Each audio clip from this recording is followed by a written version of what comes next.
Never confront them, never warn them, never give them the satisfaction of knowing you've seen through the mask. The moment you accuse a manipulator to their face, you hand them the only thing they actually need to survive, a script. They deny, they twist. They turn your accusation into evidence of your own instability. You walk away looking unstable, and they walk away untouched, already rehearsing the next version of the same move. Machiavelli understood this 500 years before modern psychology gave manipulation a clinical name. He never wrote a chapter called How to Expose Your Enemies. He wrote something colder and considerably more effective, How to Defeat Them Without Ever Letting Them Know the War Had Started. Quick disclaimer before we go further. This is an educational breakdown of historical philosophy and psychology, not professional advice. 7 rules. Not one of them involves confrontation. By the end of this video, you'll understand exactly why the people who outmaneuver manipulators most effectively are almost never the ones who called them out. They're the ones who simply, quietly, made the manipulation stop working, permanently, without a single dramatic scene. Stay to the end. Rule 7 is the one that separates surviving a manipulator from actually defeating one. Let's begin. Rule 1. Stop giving them a reaction to study. The first thing a manipulator does, long before you ever notice you're being managed, is study your reactions. What makes you defensive? What makes you feel guilty? What makes you over-explain, apologize too quickly, or go quiet out of discomfort? Every reaction you hand them becomes data, a lever catalogued for later use. Machiavelli's insight here was blunt. A ruler who reacts predictably has already surrendered a piece of his power to whoever learned the pattern. Predictability isn't a personality flaw, it's a security vulnerability, and manipulators are, whether they describe it this way or not, extremely efficient at finding vulnerabilities. Watch how this plays out in practice. A manipulator tests a small provocation, an offhand comment, a subtle jab, a minor boundary push, not because the comment itself matters, but because your reaction to it is the actual data they're collecting. Do you get flustered? Do you over-explain? Do you apologize for something you didn't do wrong? Each of these responses gets filed away, refined, and used again, slightly recalibrated, the next time they need something from you. The counter isn't coldness, and it isn't rehearsed indifference either. Both of those are still reactions, just inverted ones, and a sharp manipulator can read a performed calm just as easily as they read panic. The real counter is delay, a beat of genuine silence before you answer, a flattened, unhurried tone where they expected heat or defensiveness. Deny them the reaction, and you deny them the entire map they were building of you. Most manipulators aren't equipped to operate without that map. Their whole approach depends on knowing which lever moves you. Take the map away, and the strategy stalls before it even fully starts, often without them consciously understanding why it isn't working anymore. This is harder than it sounds, because your instinct to react is often genuine, not performed. The discipline here isn't suppressing emotion, it's separating the moment you feel something from the moment you show it, the same 6-second principle that shows up everywhere in Machiavellian psychology. Feel it privately. Let the outward response arrive a beat later, on your terms, not theirs. Rule 2. Never announce that you've noticed. This is the rule most people break first, and it's the one that costs them the most. The instinct, the moment you finally see the pattern clearly, the guilt trips, the subtle contradictions, the way every conversation somehow ends with you apologizing for something unclear, is to say something, to confront them directly, to let them know, triumphantly, that you're not fooled anymore. Machiavelli would call this the single most expensive mistake available to you in this entire situation. Here's why. The moment you announce awareness, you've handed them advance warning, and a warned opponent adapts immediately. They don't stop manipulating. They simply get better at hiding it from the one specific person now watching for it. You've traded a manipulator you could quietly outmaneuver, one still operating on outdated assumptions about you, for one who's now specifically trained on your exact awareness, adjusting their approach in real time to route around it. There's a deeper cost too, one that's easy to miss. Once you've confronted them, the entire relationship shifts into a state of open conflict, and open conflict favors whoever is more comfortable with confrontation, which is very often the manipulator, not you. They've likely had far more practice at denial, reframing, and turning accusations back on their accuser than you've had at making accusations stick. You're stepping onto a battlefield they've trained on for years, using a weapon you rarely use. Real advantage lives in silence. Watch. Catalog the pattern completely, privately, without reacting to each individual instance. Understand exactly how it works, when it escalates, what triggers it, what it's actually trying to extract from you, and say absolutely nothing about what you've found. The manipulator, who doesn't know they've been seen, keeps making the same mistakes, over and over, fully exposed, while you're the only person in the room actually keeping score. That asymmetry, you understanding the game completely, them still playing it blind, is worth more than any single confrontation could ever be. Rule 3. Let them overextend. Manipulators rarely stop on their own. Confidence, left unchecked and unchallenged, breeds carelessness. Machiavelli watched this pattern repeat in every court he studied closely. The schemer who succeeds quietly for a while inevitably starts taking bigger risks because nothing has stopped them yet, and so nothing appears able to. This is where patience transforms from a passive quality into an active weapon.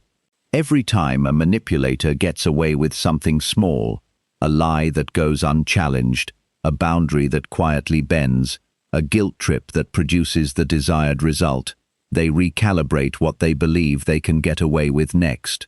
The scale creeps upward. What started as a minor manipulation becomes a moderate one, then a significant one, because the feedback they've received, every single time, is that it works. Left alone, and this is the crucial distinction, not ignored, simply unconfronted, they will eventually overextend into something too obvious to explain away, too large to blame convincingly on someone else, too clumsy for their usual reframing to fully cover. This is not a hope or a guess, it's a near mechanical pattern in unchecked manipulative behavior, because the entire strategy depends on incremental escalation working indefinitely, and it never actually does. You don't need to trap them. You barely need to do anything at all except refuse to intervene early, refuse to give them the correcting feedback that would help them recalibrate back to something more careful and sustainable.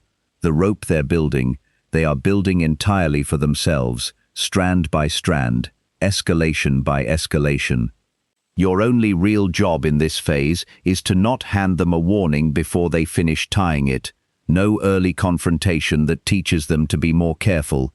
No premature pushback that resets their risk calculation to something safer. This requires real discipline, because watching a pattern escalate without intervening feels, in the moment, like passivity or even complicity.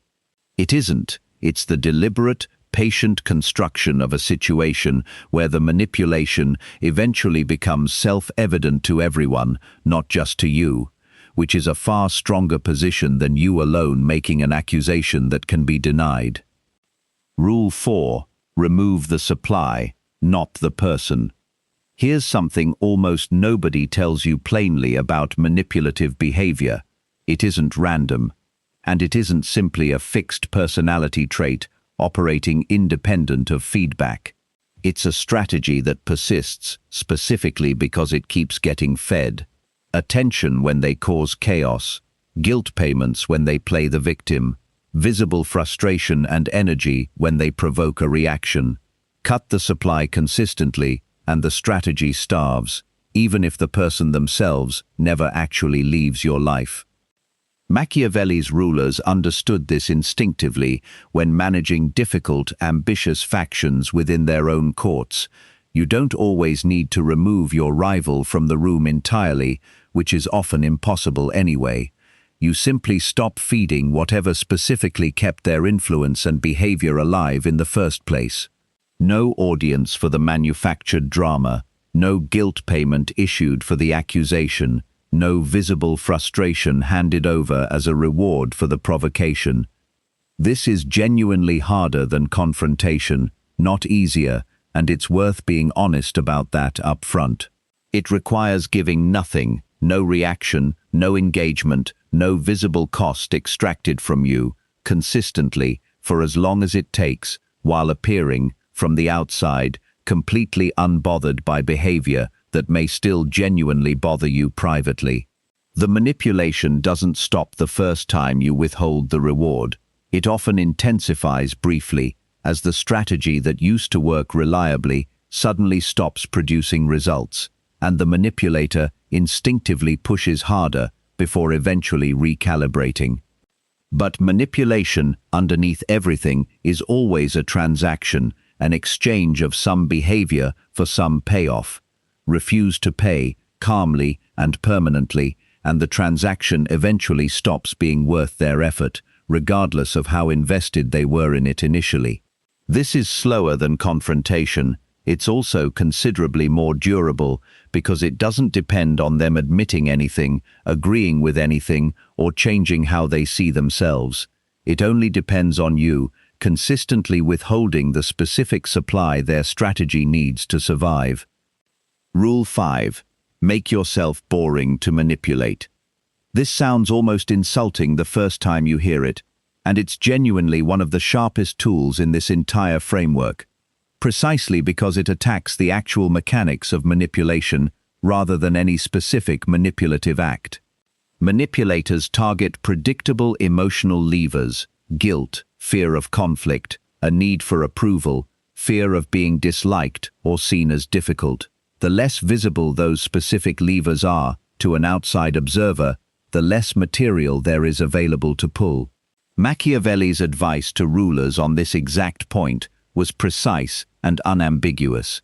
Conceal your true desires and vulnerabilities, because a ruler whose weaknesses are public knowledge is a ruler who has already been mapped out by every rival in the room, long before any actual conflict begins. This doesn't mean becoming emotionless, guarded to the point of isolation, or performing a permanent mask. It means becoming selectively unreadable in the specific contexts that matter, not revealing which requests genuinely matter to you, which particular criticisms actually land versus which ones bounce off harmlessly, which implied threats register as real concern versus which ones you find almost amusing. A manipulator working blind, with no visible, reliable levers to pull, quickly loses efficiency and often loses interest entirely because there's no clear, cost-effective path forward for them anymore. Manipulation, at its structural core, is always about efficient leverage, the maximum result for the minimum visible effort and risk. Remove the visible leverage points and you become, quite deliberately and quite strategically, simply not worth the effort relative to easier targets elsewhere.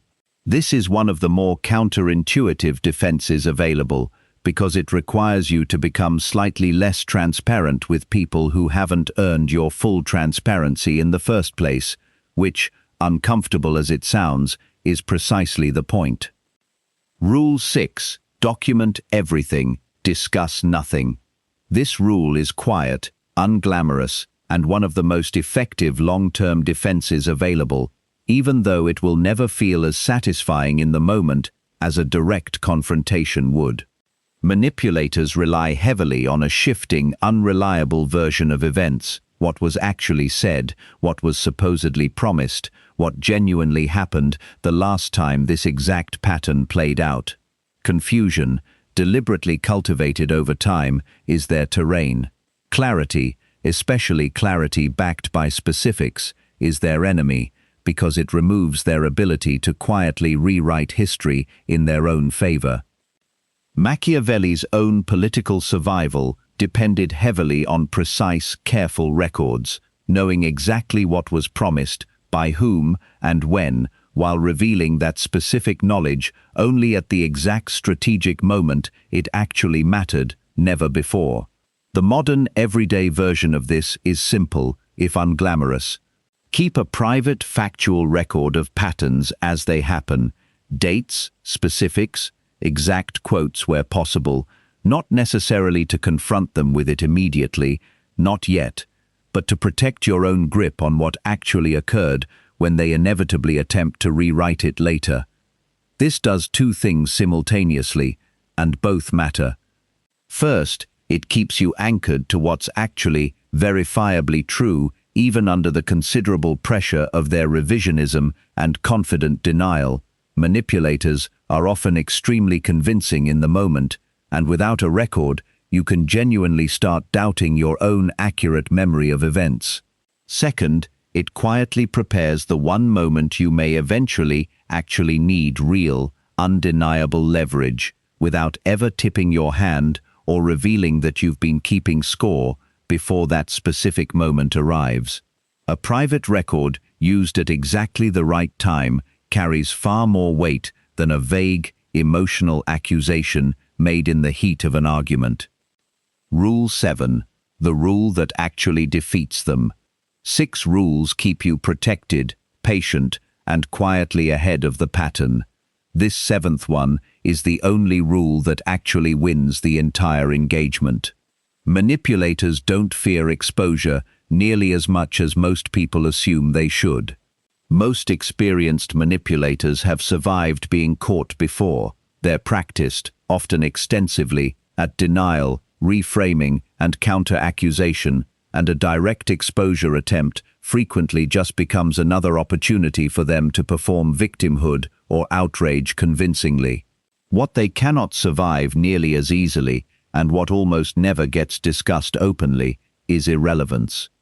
The actual defeat of a manipulator isn't a dramatic confrontation, a satisfying moment of public exposure, or an admission of guilt you'll likely never actually receive.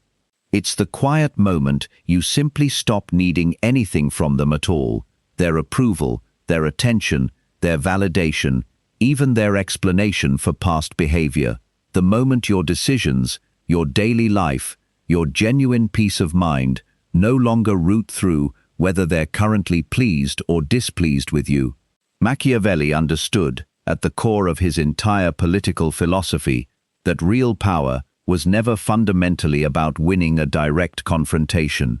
It was about becoming someone whose actual position no longer depended on the outcome of that confrontation at all. Someone the confrontation simply couldn't touch, regardless of how it went. A manipulator whose target has become genuinely, fully independent of them has lost their entire function in that relationship, whether they consciously recognize it or not. There's no lever left to pull that produces a result. No reaction left to harvest for data, no guilt left available to weaponize, because the person on the other end has quietly, patiently built an entire life, an entire sense of self-worth, that simply doesn't require anything from them anymore. You don't defeat a manipulator by winning the fight, no matter how satisfying that fantasy feels in the moment. You defeat them by making the fight structurally, permanently irrelevant to your actual life.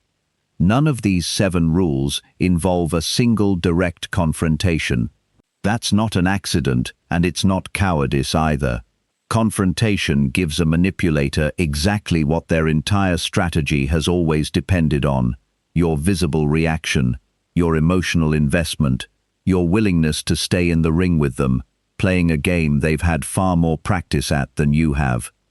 Machiavelli's real genius, underneath the reputation his name still carries, was never cruelty for its own sake. It was patience wearing the disguise of indifference, the discipline to watch closely, to withhold consistently, to withdraw the supply quietly and permanently until the person who once held real leverage over you simply, undeniably doesn't anymore. This week, pick one manipulator currently active in your life and apply exactly one of these 7 rules, quietly, without announcing it to anyone, without confronting a single thing directly. Watch, patiently, what happens when they gradually realize the usual levers have simply stopped pulling anything at all. If this named something you've been quietly living through, tell me in the comments which rule you're starting with first. And if you want the next one the moment it drops, subscribe, because next time we're covering the specific subtle signs that tell you a manipulator has already started adapting to you, often before you've even consciously noticed their tactics have changed. I'll see you in the next one.